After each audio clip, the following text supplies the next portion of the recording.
Go! Now in this video, I'm going to give you a bunch of drills that you can do to build absurd power in your hook, but I'm also giving you a methodology. I'm giving you a method to break down every single individual movement that comprises a martial arts technique from the floor all the way up, to isolate each movement and to create resistance exercises within each movement that will build power in each movement, all added up, create one monumentally powerful movement, of course, assuming we apply maximum fiber recruitment to that movement.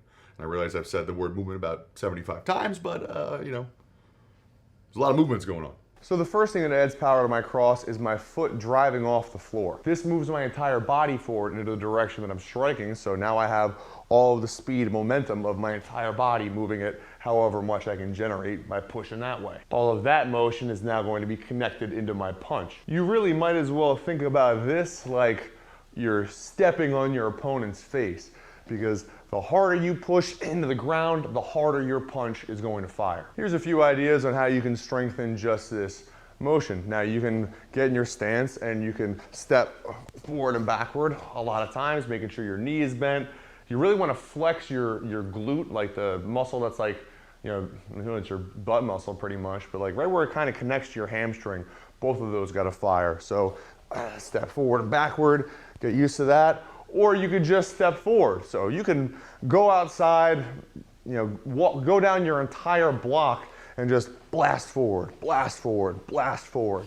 Those are two great ideas as far as just strengthening that push. Here's another idea that can add a little resistance in this. So I can take a rubber band, if you can buy one or find one, not the kind that you're gonna get at Staples. You can hold this onto your hand, so now I have some resistance. So now I need to actually drive forward while this thing's trying to pull me back.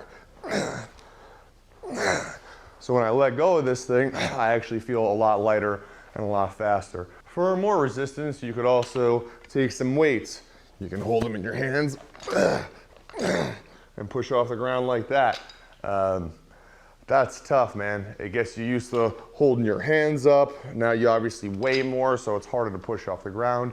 Again, when you put the weights down, you have the effect of feeling much lighter. It's almost like when basketball players or sprinters walk around with ankle weights all day, and then they take them off and they feel like they're light as a feather, whatever that is.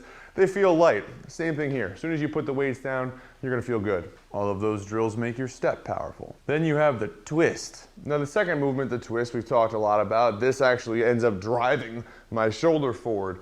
So if I push my entire body forward using my step, and then I drive my shoulder forward using the twist, you can see how those two things are added to each other. And there's a number of things that we can do to build this as well. One thing that I make people do is to step and just twist violently, not even thinking about their punch, so just step and twist. Boom, boom, boom. You can just stand there and twist. You can stand there and twist and throw a punch. Just like you did with your step, you can also grab the infamous rubber band and get in your stance and then just twist with the rubber band. And you can step and twist. Ooh, that's a tough one. Sometimes I make my trainees stand to the right of the heavy bag. So imagine the heavy bag is right here next to me, and I twist and I literally punch sideways, boom. So you can do that explosively. You can do ridiculously exaggerated spins and spin all the way around, like, you know, something like that. You can hold a weight and twist.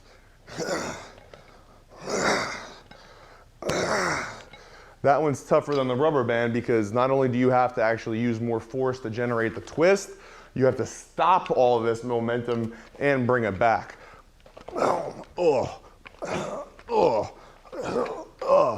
One thing that you might want to consider just to keep your body even is to actually switch your stance and do all this stuff southpaw as well. Now, I'm not suggesting that you learn how to fight southpaw. I'm just saying that if you want to build muscles evenly in your body so you don't end up with one side of your body sore, which could make your back tighten up or whatever, you might want to do this on both sides. That's just something to consider from a physiological standpoint. Yeah, yay science. Those make your twist powerful. Finally, you have the arm portion of the cross. So your tricep, this guy right here, snaps, boom, and your hand turns over. So you can actually split that into two movements. You have your tricep extending, so this portion, and then the twist portion is almost like its own movement. Be careful doing any of these exercises because there's a lot of torquing force, especially when you're using dumbbells.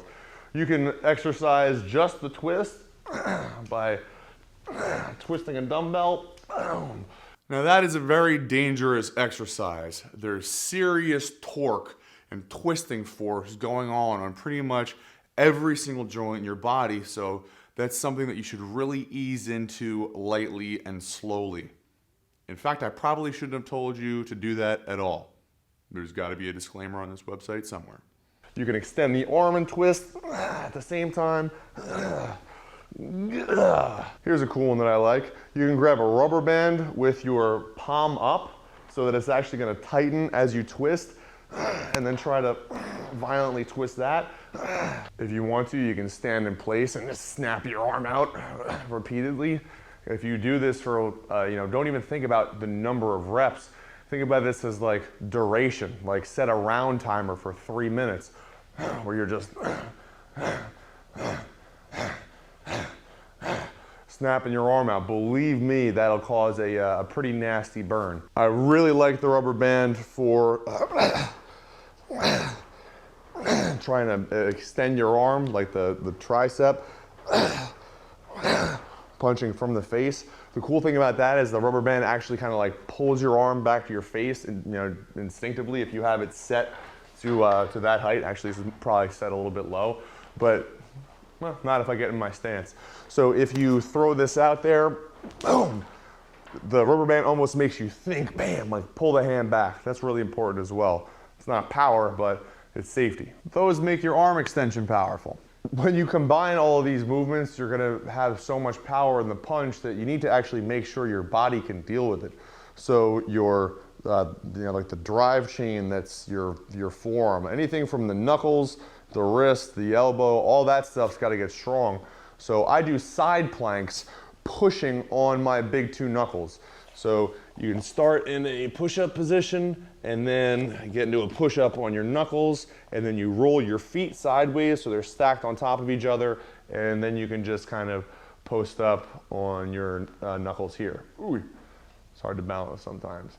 Now, if you want to throw in like some more ab exercise into this, you can just like float your top leg or raise your top leg or reach up with the arm or any of that stuff. But for right now, let's focus on punching and just make sure that you get used to pushing these big two knuckles forward and that your wrist can actually deal with the impact that you're going to be able to generate. All right, so that's it. Obviously, use all these drills to build up your cross, and of course, use this methodology to build up every single technique that you want to throw. So if you just have something that's working really well for you and you want to make it work even better, break down the movements, apply the principle of maximum fiber recruitment, and crush people. And do this even with stuff like your jab.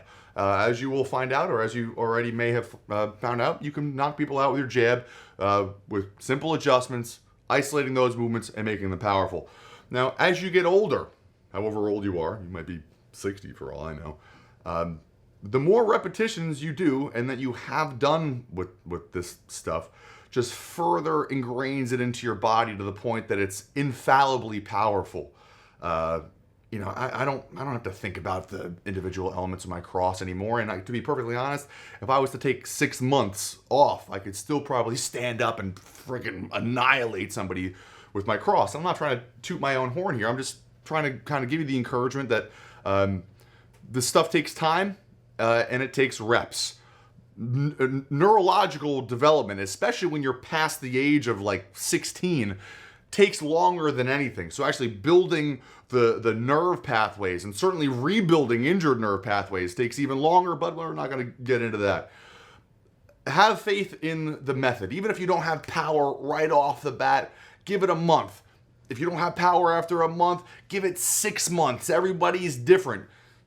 Stay true to the course, keep working hard, and you will surprise yourself one day folding heavy bags, I guarantee you.